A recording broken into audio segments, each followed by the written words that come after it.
Standing like a soldier, I will move on through the storms of darkness that linger on.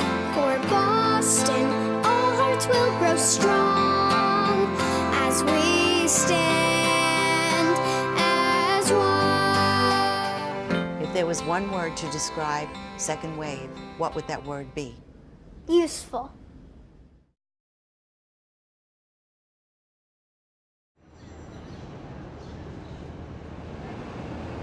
My name is Alice Dysart. I'm a producer-director from New York City, where I've worked on campaigns that needed adoption using New York's finest theater people who are the best at communicating. Last August, we were invited to the White House, to the West Wing, to an innovation workshop, and I was asked to bring the theater community. I brought people like Lucy Arnaz, Dory Bernstein, who won 3 Tonys, the lead and the writer of Drowsy Chaperone, the 2 people who created the concert after the horrible shooting in Newtown, and the little girl who wrote the song that you just heard during the Boston bombing. At this workshop, we were seated at different tables, and we were each asked to come up with an idea per table. My idea was USO 911. What does that mean? It means that a theatrical team would come in and work with the survivors who have been evacuated from their homes and are frightened, don't know what tomorrow is, don't know where their families are, don't know if their houses are standing. What does the team consist of? It consists of a director, an actor, a musician, a choreographer, dance therapy, music therapy, a psychologist. The teams will be in every zone according to Red Cross zones. We now call the nonprofit that is being formed Second Wave, Second Responder. And why is that?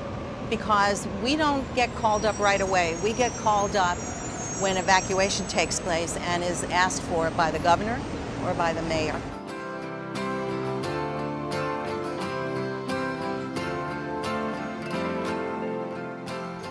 Tom Moran, you are the director of the All Hazards Consortium. Can you tell me what their mission is and who are the consortium's partners? Sure. The consortium was formed by the states in 2005, and it was really designed to work multi-state issues in the Mid-Atlantic and the Northeast region. So it was really North Carolina, Virginia, Maryland, D.C., West Virginia, Delaware, Pennsylvania, and New Jersey, New York. So those kind of the core states. Its charter was really to look at multi-state issues that were affect the public safety, emergency management. It was predominantly government, working with government. Over the last 4 years, I guess, 4 or 5 years, the private sector's been brought into that. So it really is now looking at merging emergency management and business continuity, looking at broad regional issues, of which it's all about citizens and making sure they're safe and respond after hurricanes and disasters and like that. So its mission is really to improve the regional safety and readiness to respond to disasters. What do you think we bring to Homeland Security, to disaster response, to preparedness? Well, I think there's a personal touch. At the end of the day, when I've lost my house, or my dog, or my parents, or my child, government can do a wonderful job getting the roads clear and things like that. Businesses can reopen, but there's nothing really that I can cling to as a human that encourages me. I can be encouraged by other people coming back to the area, but I think what you're doing is you're connecting the hearts, right? Yes. And I think, to me, that's the part that elevates us as humans to serve, right? Or to be kind of brought up, one hand down kind of thing. So I thought the minute I heard the idea, it was great. It was great. It's a missing link in a really important topic of caring for the people that have had major losses in their life. This team will go in, what do? They do role playing. They do relationship groups. In the relationship groups, there's no FEMA or agency person in there, but the people participating know that we're attached to FEMA. so that we can take their feelings and bring it back, and we can also do lessons learned. We do interviews, and then we help the people interview to interview other people. And we tape some of these interviews so they can go into the FEMA training center and also produce lessons learned. When do we do this? Blue sky or black sky? Blue sky is no event is happening, so we do exercises to make sure the communities are prepared. Black sky is when something's happened. Man-made, natural, someone coming back from a war with PTSD, who knows what the case may be. We get called up when the governor says evacuation, second responder. Who are our partners? Our partners are The Voice, Dancing with the Stars, other reality shows, local universities, local schools, local theaters. So why us? Why should you think of helping us make this program a reality? We're there, we care, we'll be there for the long haul. Second responders, second wave. Chris, you're the director of HSEMA, Homeland Security Emergency Management Agency. What role do you play? Oh, we do a lot. We do everything from planning, training, exercise. We do mitigation, works with private sector, public sector, citizenry, residents, visitors.